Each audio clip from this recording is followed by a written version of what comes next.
Dios me les bendiga, mis amados hermanos. Continuamos y seguimos hablando de esta espada profética, el cual hemos titulado el profeta Ageo. La pastora Yosmar de Ojeda desde la República Dominicana, les enviamos muchos saludos, abrazos a la distancia, mis amados. Esperamos en el Señor realmente de que estas espadas sean de edificación para tu vida y también de crecimiento espiritual. En días pasados empezamos a hablar acerca de este profeta. Hablamos lo que significa su nombre, hablamos y dimos un recuento histórico para entender el contexto cultural en el cual se encontraba este profeta Ageo.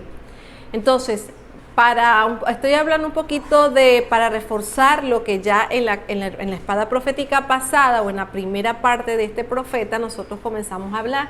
Hablamos que este profeta, juntamente con el profeta Zacarías, fueron los primeros profetas post-exílicos que se levantaron o que Dios levantó allí para hablar al pueblo de Judá acerca de específicamente el profeta Ageo, para motivar al pueblo, amado, a seguir con la restauración del segundo templo que el mismo Salomón había hecho en su reino de gloria, como lo hemos llamado así, ¿verdad? Entonces vemos que quedamos en que Dios allí habla de un sello.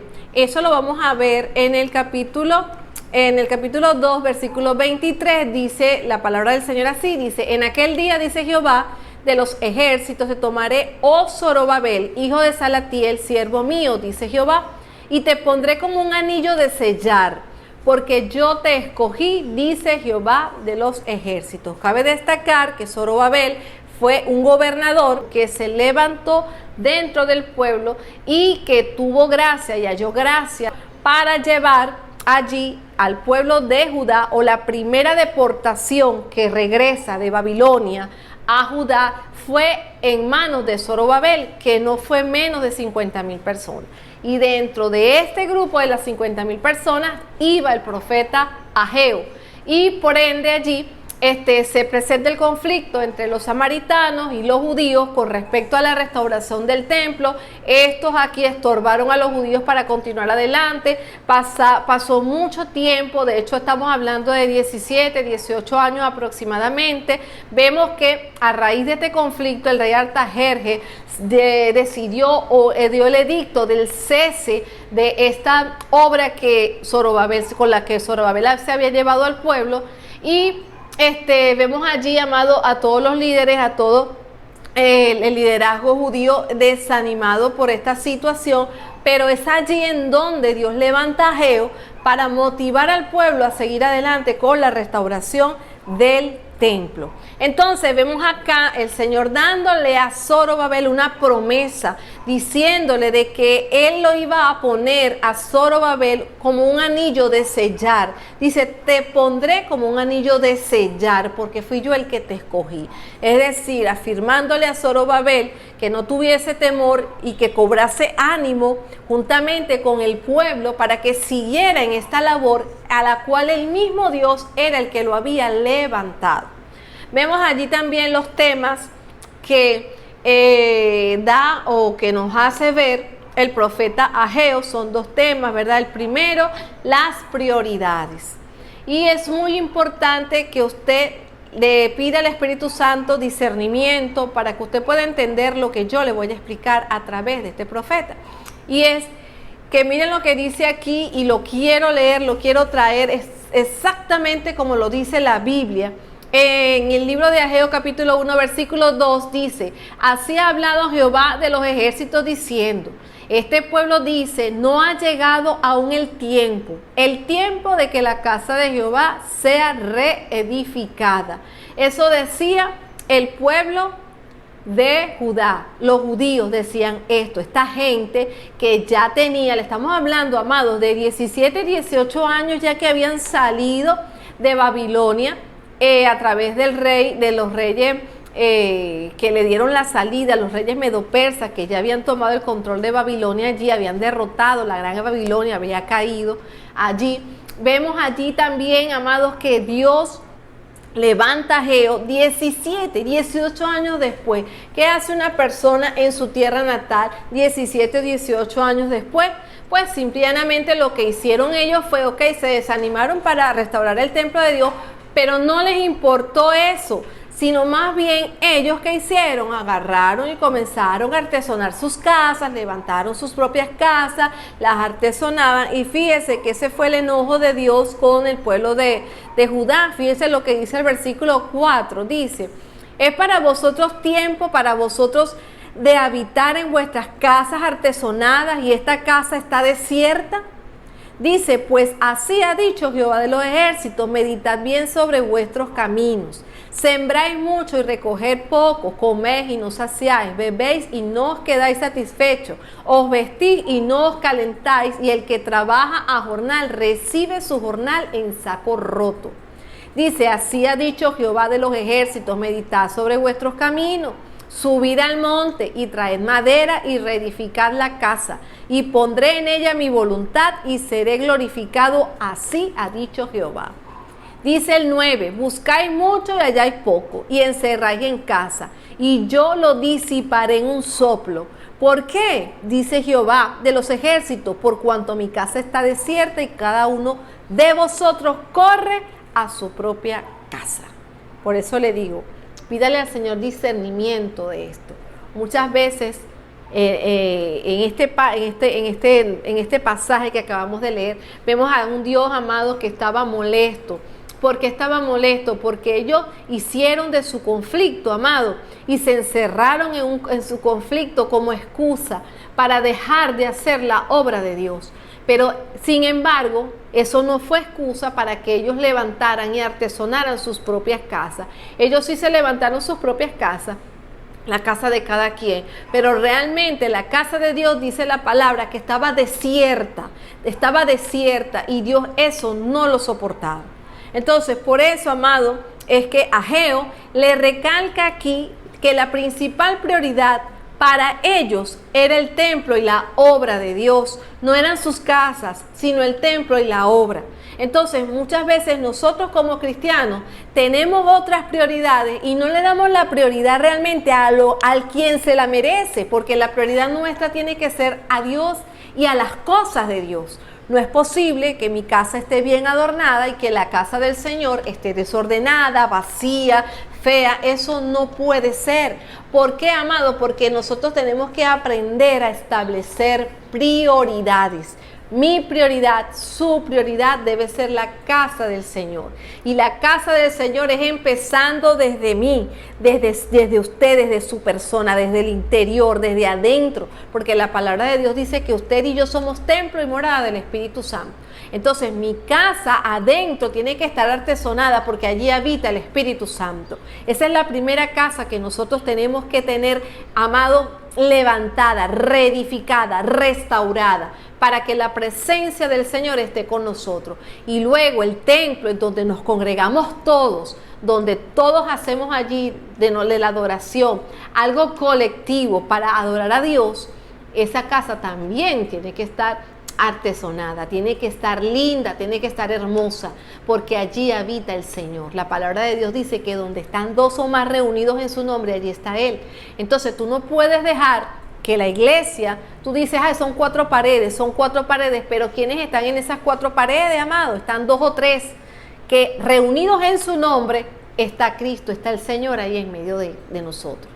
Entonces, lo primero fue las prioridades. Ageo les enseña al pueblo judío que debían establecer sus prioridades y que tenían que reflexionar sobre su proceder, ya que agradar a Dios y honrarlo debían ser sus metas principales.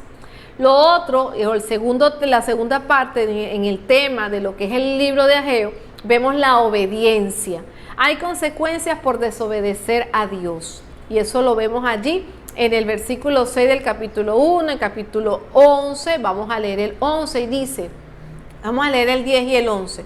Dice, por eso se detuvo, fíjense, por eso se detuvo de los cielos sobre vosotros la lluvia y la tierra detuvo sus frutos. ¿Por qué, amado? Por lo que viene el Señor diciendo desde el versículo 4 hasta el 9. ¿Ves? Porque ellos habían dejado sus prioridades. Ellos habían dejado lo que tenían que hacer o el motivo o el objetivo por el cual Dios los saca a ellos de Babilonia para restaurarlo y para llevarlo nuevamente a su ciudad natal, a su pueblo natal, a su país natal. La prioridad con la que ellos fueron sacados de allí, ellos no lo cumplieron. La más mínima excusa y el más mínimo impedimento para ellos fue razón para ellos dejar de hacer lo que Dios les mandó. Eso es algo así como que si un misionero, Dios lo envía a un sitio a hacer la obra de Dios, entonces el misionero sale para hacer la obra de Dios, pero cuando llega al lugar en donde tiene que hacer la obra, se pone a hacer otras cosas y no lo que Dios lo mandó a hacer. Entonces, ¿qué sucede? Que Dios cierra los cielos, amado, de la bendición. Dios cierra los cielos, Dios cierra la bendición. Y muchas veces, entonces nosotros decimos, Señor, pero te has olvidado de mí, porque a veces somos descarados en ese aspecto. Entonces decimos que es que Dios se olvidó de nosotros, pero no nos recordamos y no caemos en cuenta que los que nos apartamos de Dios fuimos nosotros mismos. Entonces, yo le insto y le motivo, mi amado, que haga lo que tiene que hacer. Amado, si Dios te levantó, mire, para limpiar la silla, usted agarre y limpie las sillas con amor y dedicación. Hágalo bien, hágala para el Rey de Reyes y Señor de Señores. Lo que Dios te ha mandado a hacer, amado, no permitas que el enemigo te ponga obstáculos, te ponga tropiezos para tú cumplirlo. Porque siempre el enemigo te lo va a poner. O sea, si nosotros vamos a esperar que el enemigo no nos ponga obstáculos y nosotros mismos ponernos obstáculos, amado, estamos fritos. ¿Por qué estamos fritos? Porque simple y llanamente Satanás está en este mundo para matar, para destruir. ¿Ve? Para eso está él, para destruir todo lo que huela a Dios. Entonces tú no vas a esperar que nunca vas a tener tropiezos, siempre lo vas a tener, amado hermano, siempre los vas a tener. Pero la ventaja que nosotros tenemos sobre los tropiezos es que Cristo ya lo venció. Y nosotros somos más que vencedores. Tú tienes que vencerlo y disponer tu corazón a agradar a aquel que te llamó de las tinieblas a su luz admirable. Gloria a Jesús. Vemos también, amado, en el versículo 10, lo vuelvo a leer. Por eso se detuvo de los cielos sobre vosotros la lluvia, y la tierra detuvo sus frutos. Y llamé la sequía sobre esta tierra y sobre los montes, sobre el trigo, sobre el vino, sobre el aceite, sobre todo lo que la tierra produce, sobre los hombres y sobre las bestias y sobre todo trabajo de manos. Ellos no sabían el por qué todo esto se había apartado de ellos, hasta que Ageo se levanta y se los dice. Se los dice, porque muchas veces, amado, nosotros no entendemos las cosas de Dios y Dios tiene que levantar a una persona para hacerte ver a ti y para hacerme ver a mí cuando estamos haciendo las cosas mal. Y el por qué estamos recibiendo, el por qué estamos recibiendo y recibimos, y todo lo que recibimos, amado, no lo vemos, porque ahí dice que recibían en saco roto. Es decir, te metía por aquí y salía por aquí, usted no veía en qué momento salía. Entonces ellos trabajaban y no veían nada. ¿Por qué? Porque así hace Dios, para que tú y yo entendamos cuál debe ser nuestra prioridad. Fíjense que también dice allí en el capítulo 2, versículo 16 y en el versículo 17 también nos habla de esto. Dice, antes que sucediesen estas cosas, venían al montón de 20 efas y había 10. Venían al lagar para sacar 50 cántaros y habían 20, imagínense. Ojerí con viento solano, con tizoncillo y con granizo en toda obra de vuestras manos. Mas no os convertisteis a mí, dice Jehová.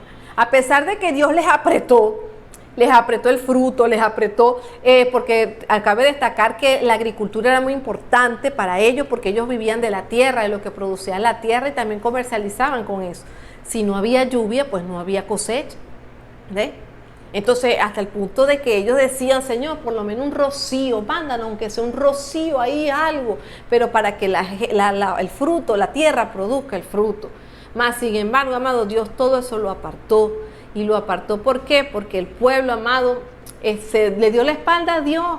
No cumplió el pacto con Zorobabel, no cumplieron allí el objetivo, la meta por la cual ellos fueron sacados de allí de Babilonia, o el hecho de por qué, porque ellos fueron sacados no porque a Zorobabel se le ocurrió, sino porque el rey Darío, dice allí el rey Darío de Persia, le dijo a Zorobabel, mira, vete y saque este pueblo, reconstruya ya, porque es necesario que ustedes también levanten su adoración a su Dios, porque Darío sabía de que Jehová era un Dios poderoso. Entonces por eso el mismo rey Darío lo mandó a que salieran. Darío no era un tonto, amado. El rey Darío no era ningún tonto. Él sabía que así como Dios había acabado con Nabucodonosor, iba a poder acabar con él también si él se ponía al mismo Jehová de los ejércitos.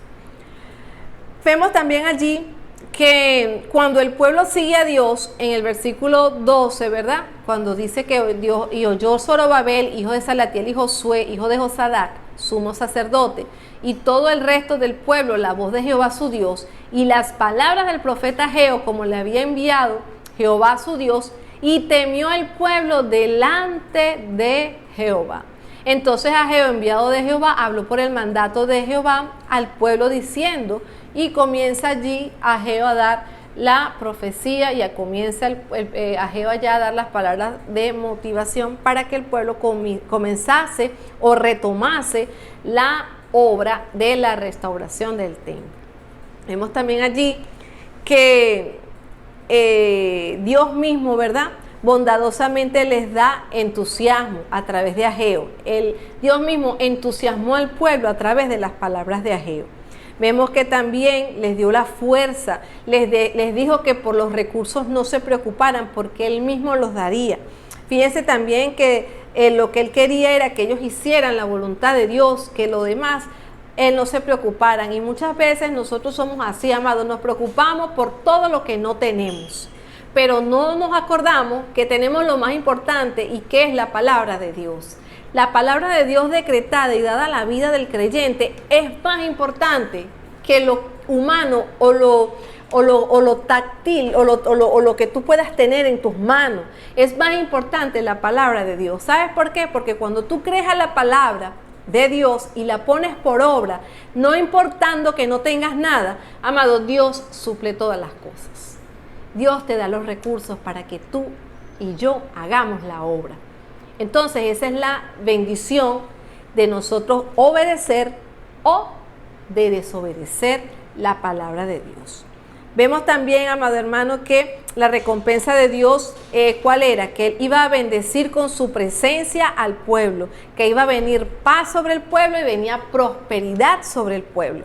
Esa fue la bendición o la recompensa de hacer la voluntad de Dios. El versículo clave en Ageo se encuentra en el versículo 8, del capítulo 1, que dice: subid al monte y traed madera y reedificad la casa, y pondré en ella mi voluntad y seré glorificado, ha dicho Jehová. Ese es el versículo clave. El carácter de Dios en Ageo, vemos a que Dios es glorioso. Ese es el carácter de Dios en Ageo. ¿Cómo podemos ver a Cristo en Ageo también? Dice, porque revela el lugar de Zorobabel en la línea mesiánica de David. Vemos allí que ese anillo de sello que dice el versículo 23 del capítulo 2, ya para terminar allí el libro de Ageo, el libro de Ageo consta solamente de 2 capítulos, y para terminar vemos allí al Señor dándole a Zorobabel allí ese anillo de sello con el cual lo iba a sellar. ¿Para qué, amado? Para que continuara allí la línea real, la línea mesiánica, pudiese venir allí, continuar allí desde David, gloria a Dios, de la línea en la que el mismo Cristo tendría que venir. Vemos que el nombre de Zorobabel aparece entre los ancestros de María, y eso lo podemos ver en el libro de Lucas, capítulo 3, versículo 27, y vemos también que también aparece en los ancestros de José, en el libro de Mateo, capítulo 1, versículo 12, lo cual demuestra su importancia como medio de injerto de ambas ramas del linaje de Cristo en una misma línea. Entonces vemos que Zorobabel, amado, esa palabra que Dios le da allí, esa palabra sirvió para que a través de los años, o la trascendencia de las generaciones hasta la venida del Mesías, vemos que se cumplió esa relación de Zorobabel con Cristo. La estructura del libro. Vamos a ver la estructura del libro. La primera parte es meditad sobre vuestros caminos.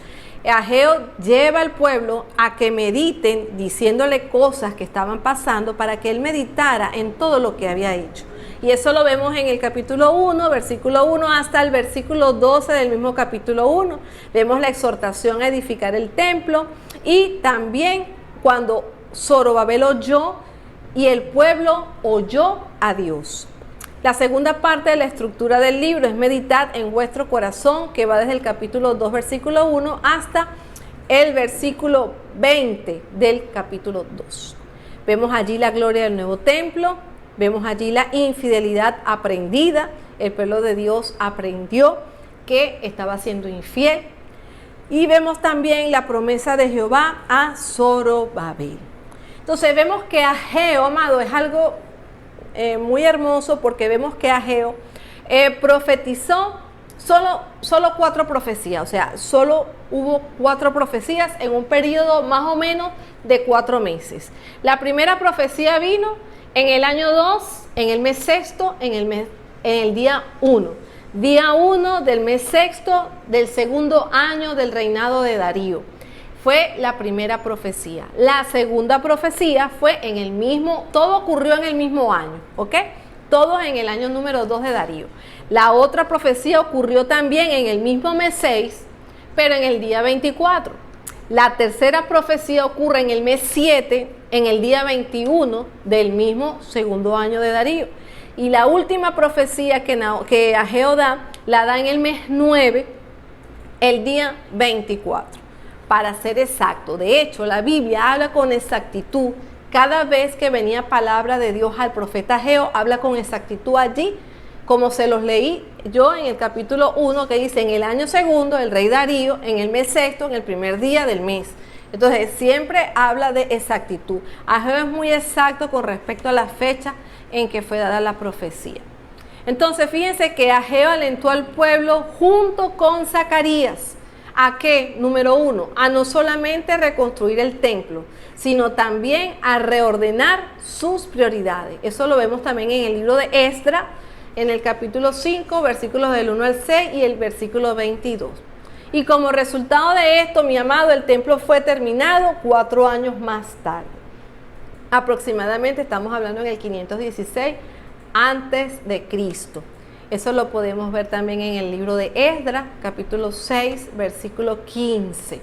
Entonces vemos aquí en este libro de Ageo, mis amados, ya para terminar, vemos acá la historia del regreso del pueblo de Israel, del pueblo de Judá, reino del sur, a su país natal.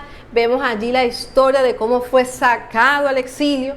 Vemos la historia de cómo los medopersas o el imperio medo-persa destruye a la gran Babilonia.